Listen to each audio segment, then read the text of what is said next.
number 10 on my ranking of all comic book superhero movies ever is Hellboy 2: The Golden Army, directed by Guillermo del Toro and released in 2008. Del Toro he's an anomaly. He's magical because we've got this guy who is a wonderful filmmaker.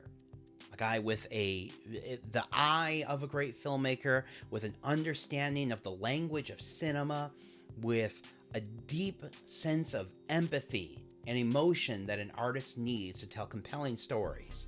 But he's also a big dork, and he likes nerdy things, especially monsters.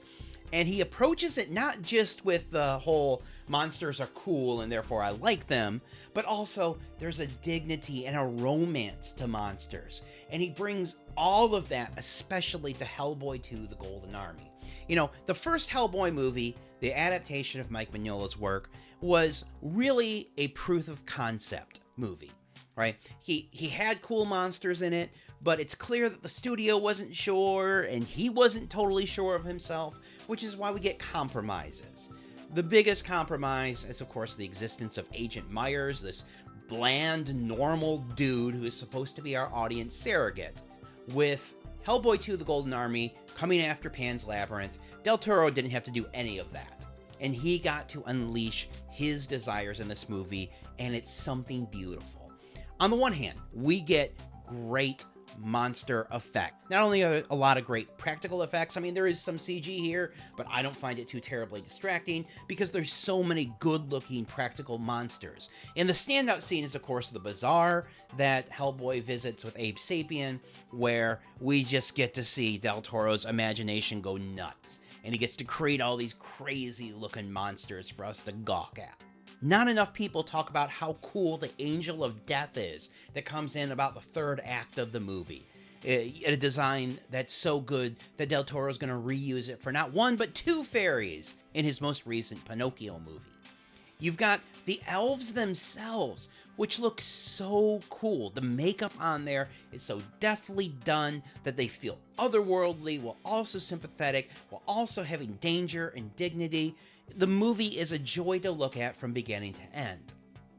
You've got, of course, the fundamental Hellboy thing, where Hellboy's just a blue-collar worker. Really what he wants is either to be left alone, where he can smoke his cigars and eat his pancakes and hang out with his cats when he's done doing his 9-to-5 job, which just happens to be stopping monsters, or he wants respect. He wants to be praised for the work that he does for everybody. He wants the respect and love of Liz Sherman, and he wants one or the other. And that tension that's driving this movie feels so human and believable and relatable, even in spite of all of the crazy stuff, which is why the movie takes this wonderful moment to watch Abe Sapien and Hellboy get drunk and complain about women for a while. That feels like it's something out of an episode of Cheers, but it works perfectly here. It never takes away from the magic of the whole movie.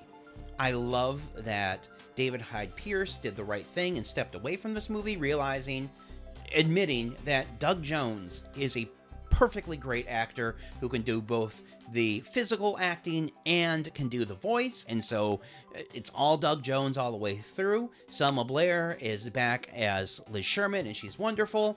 The cast is great, but what really makes this movie special to me is, again, that sense of dignity and beauty that Del Toro brings. My favorite scene in the movie happens fairly early on. It's when Prince Neruda has unleashed this elemental on the city, this giant green beast that Hellboy has to stop to save the day. And he does. And we get the big action scene where he's got a baby in one hand, and he's got Big Baby, his pistol in the other hand, and he shoots the elemental and it blows up. In the hands of almost any other director, that would be enough. It would be a big hero moment, we would all cheer and say Hellboy's cool, yahoo, he saved the day.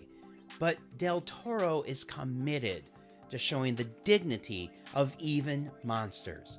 And so the movie stops, and we mourn for a moment that something beautiful, something unique has been destroyed.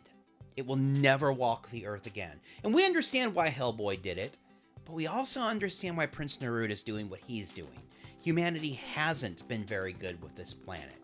And rather than try to solve that tension or sweep it away, Del Toro just lets us sit in it. The discomfort, the heartbreak, the romance. That's brilliant storytelling, no matter what the genre. And we are so lucky that we have a director like Del Toro who's able and willing to bring that to superheroes.